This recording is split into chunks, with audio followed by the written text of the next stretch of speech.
And here we go, the classic courtroom domino effect.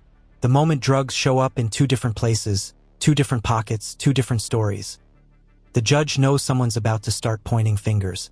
And trust me, judges can smell deflection from across the courtroom. According to the plea bargain agreement, she pled no contest to count 2 of the indictment. She applied for deferred adjudication. The state is proceeding only on count 2 according to the plea bargain agreement. Punishment is to be assessed at 6 years in the prison, and the state is silent on the defendant's application.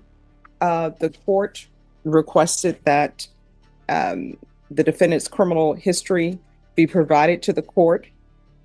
There were no objections to the court receiving that from the state. Is that correct? Correct. And any objections to the court reviewing that? No, Judge, of course not.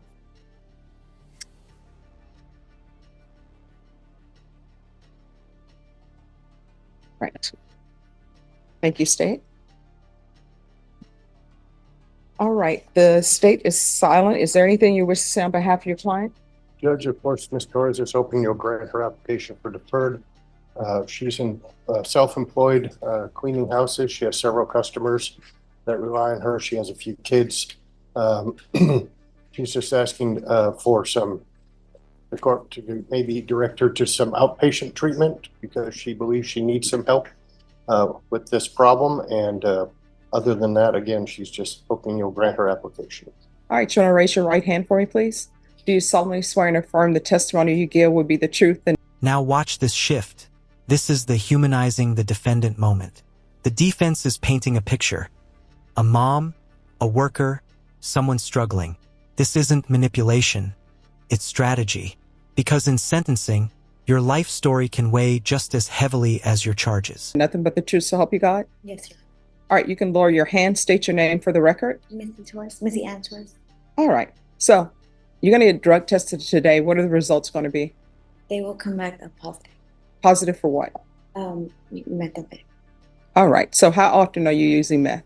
I only do it when I'm under stress, and I did it because I could get denied for adjudication, so I'm sorry, what? I could get denied the application, so I just I just do it when I'm under stress. So I know I have a problem, and I don't do it like around my children. I don't do it, every day. It's just, when I'm. This is a rare sight in court. Absolute honesty. Most defendants dance around drug questions. But Missy, she walks straight into it. And ironically, admitting drug use can sometimes help more than it hurts, because the judge now sees a person with a problem, not a liar with excuses. Under stress and I was, really scared, and really under stress. So I don't do it when I go to work. I don't do it, every day, like I said. All right, so how many children do you have? I have 3. What are their ages? 11, 8, and 5. And where are they now? 2 of them are with their dad, and 1 is with my grandma. All right. With your grandmother, so their great-grandmother? Yes, ma'am. All right. So, do you help take care of your children? Yes. How often? I see them every other weekend, and I don't pay child support, but I pay them, my exes, and I have my daughter. My daughter is with me. No, you just said your daughter is with the Yeah, great-grandmother. I live with my grandmother. All right. I help take care of her. She helps me take care of her. Okay. So, 1, I don't think it's appropriate for you to be cleaning houses Okay. because of the nature of this offense. And 2, I don't think it's appropriate for you right now to be taking care of your children. That's why I'm asking for help, Your Honor. I'm sorry, what? That's why I was asking for help, Your Honor. That's why. All right, your help is not going to be outpatient treatment if I grant this application for deferred adjudication. So you're going into custody today. Okay. All right. So it's just a matter of what I'm going to do with you. I will tell you the court's issue, and if you want to address this, I know the state is proceeding on count 2 of possession, but she had a lot of drugs with her. No. So I don't understand, if you're working homes, then why do you have a scale with you? Because that's, according to this, you had drugs, you had a scale in your purse, This is the moment the temperature in the courtroom drops. The judge has heard enough to make one thing clear: outpatient treatment won't cut it. When a judge says you're not walking out today, that's the legal equivalent of slamming the brakes. Everything changes from here. And there were baggies totaling 32.0 grams. Well, Your Honor, I was a heavy user back then, and it was. Oh, you're not, I tell you what, I don't think, and if I'm wrong, correct me, I don't think you were using 32 grams of meth. It was only 28. No, you have meth here for 4.964 grams, and you also have meth for 27.459 grams. And what you pled to in count two was a possession 4 to 200 grams. So this is not a possession 1 to 4. So we're talking about 27 grams. And according to the stipulations, that what was found in your bag, it says, I searched her bag and inside a Paris Hilton makeup bag box were baggies, a scale, and crystal-like substance inside a cut, vacuum-sealed bag. That's from your Paris Hilton makeup bag. So what I had, the meth was it was double bagged in a sandwich bag. So yes, ma'am, I know it was 20, but it's because that was my personal. I didn't have any other. And last time I went, they tried to only give me which was 14 grams. So I had to. No, what I'm telling you is, they said the baggie found in Robert's pocket tested positive for meth and had a field weight of 6.12 grams. That wasn't mine. No. I'm not saying that was yours. So the 6.12 grams that were found in his pocket, they're saying that was his. It was in his pocket. But the baggie, which was found in Missy's purse, tested positive. And there it is, the number that decides the fate. In drug cases, quantity is everything. 27 grams isn't, I made a bad choice. It's the court now wonders whether you're a user or something bigger. And once the judge starts questioning your packaging, scales, and baggies, the tone shifts from sympathy to suspicion. For meth and had a field weight of 32.09 grams. Now, mind you, what they do in the field, I already know that testing drugs in the field are not legal for court. So I'm not considering the weight and what they said in the field. I'm considering what has been given to me for laboratory reports. So this was the professionals testing it, not a presumptive. And it says 27.459 grams was the net weight of the meth that you had in your Paris Hilton bag. Yes, Your Honor. And I will say that I used to use a whole ounce within 2 to 3 days.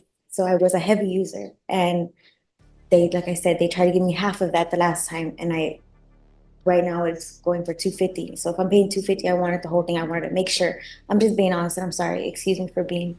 No, I want you to be honest, and I want you to be transparent. I'm sorry for being transparent, but it's something that I feel like I worked for my money, and I didn't want just to get gypped again. I can promise you, I didn't sell anything. It was because I've been gypped many times. So I did get it. Now it was double bagged because I don't know. That's the way they gave it to me. I can't, and it is my mistake, and I'm taking full responsibility. But I wasn't selling drugs. I wouldn't.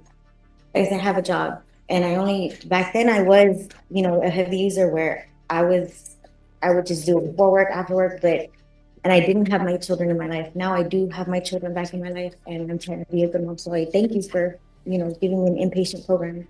Well, no. I'm not saying I'm going to give you inpatient. What I'm saying is that you're not walking out of this courtroom today. Either you're going to be going to prison, or either you're going to be going to inpatient treatment. So it's very important that you be 100% honest with me, because I'm telling you, the state proceeded on a possession, but the amount of drugs you had and the way they were packaged, that's concerning for the court.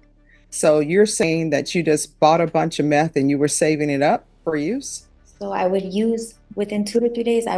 That was all my personal. Like I said, they tried to sell me half of that one time, and I went back to the same person, but I said, I'm going to weigh it myself to make sure I'm getting the right amount, because it's just, I'm an addict. I'm sorry, I am. And we're not. So you travel with your own scale.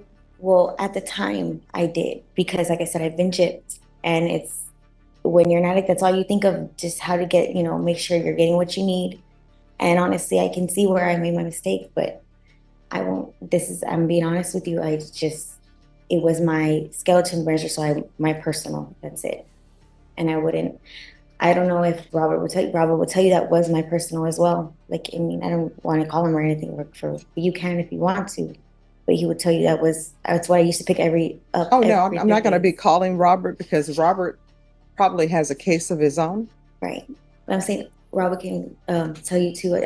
Within 3 days, maybe 2 to 3 days, really, it would have been gone, and I would have been back doing it again and again. Now I don't. It was kind of like a stress thing. And where did you get your drugs to use today before you came to court? Just an old friend. I hadn't talked to him since, and it was on Saturday when I knew it was, coming, and I guess I felt, under pressure. Good. Yes. Can I say something? I think the fact that she would actually go out and do the same drugs that she's about to get sentenced for in a couple of days, I think really speaks to the fact that she has a serious addiction problem that I think only rehab can treat. And if you decide that's ISF or SATF or SAFE, we understand that, but I think she really needs treatment. Okay. All right. This is what the court is there anything else from either side? All right. This is what the court is going to do. I see that she hasn't been. This moment is wild. The judge is sentencing her for meth, and she used meth on the way to get sentenced for meth. That's not disrespect. It's addiction in its rawest form. And the courtroom feels it. The judge feels it. Even the defense has to pivot into, Your Honor, this isn't defiance. This is a cry for help. To prison before. I'm going to find her guilty, sentence her to 6 years in the prison, the therapeutic community. There's to be no contact with Robert Marble. Give her credit for any time served, and I'll retain jurisdiction. Okay. All right. And you can explain to her what that means. Did you review the document entitled Trial Court Certification of Defendant's Rights to Appeal with your attorney? Did you understand it? Because this is a plea bargain agreement, because I followed your plea bargain agreement, and because you waived your right to appeal, you do not have the court's permission to appeal. Do you understand? Yes, sir. Because this is a felony conviction, you're not allowed to own or possess any weapons or ammunition. Everything builds to this. All the contradictions, the honesty, the drug weight, the fear, the addiction. Now the judge has to decide. Prison, probation, or treatment. And in Texas, the swing between those options is huge. One choice changes your month. The other changes your life. If you have a question over what a weapon or ammunition is, you need to speak to an attorney. Do you understand? Yes. All right, we can go off the record. I'll tell them. So here's the thing. When I say that I'm going to retain jurisdiction, what that means is they're going to take you to prison.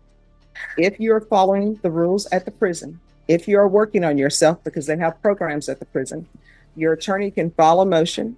It's called shock probation. Back when I was growing up, they would have scared straight programs. So shock probation is sort of a scared straight program. So hopefully when you go to prison, you will clear your mind. Yes. The drug use or the addiction that you have, the craving that you have will be lifted. And if you are doing what you're supposed to do at the prison, if there are no bad reports at the prison, when your attorney comes back for a request for shock probation, I will strongly consider it. So while you're at the prison, you have 180 days. That's when he needs to bring it back before me before that time period. So you're going to do 6 months. And if you are doing well, if there are no write-ups against you, then the court will strongly consider giving you probation. You understand? Yes, ma'am. So, well, I mean, these are going to be choices that you make. It's going to be completely up to you whether or not I strongly consider giving you probation. Your attorney will explain it to you further, but any programs that they have at the prison, like the therapeutic community, to address your issue, you need to take it. I know they have parenting classes at the jail. I don't know how long the transfer will be, but you need to take advantage of that. When you see people come before me and they've gone to anger management class, they've done parenting classes, they've availed themselves of everything at the jail and everything at the prison, that is what you need to do. You need to immediately sign up for it. If for some reason there's overcrowding and they don't give it to you, it would be better for you to have signed up for it than to just throw up your hands and say, I'm not trying. Do you understand? Yes. And next time, if you have a case before any judge, don't use before coming to court. You understand? But I do appreciate your honesty, but you're going to have to get your life in order. Otherwise, children is going to be without their mom. You understand? All right. Good luck to you. You're welcome. Thank you. Okay, so shock probation, it is like a straight program. Basically, they go to prison. Hopefully they'll view everything. They won't want to go back. They'll get a clear head about everything. But if she does everything, more likely than not, I'm going to grant her a motion for shock probation, and I'll have her probably see if felony drug court will take her or if Esperanza will take her some inpatient treatment.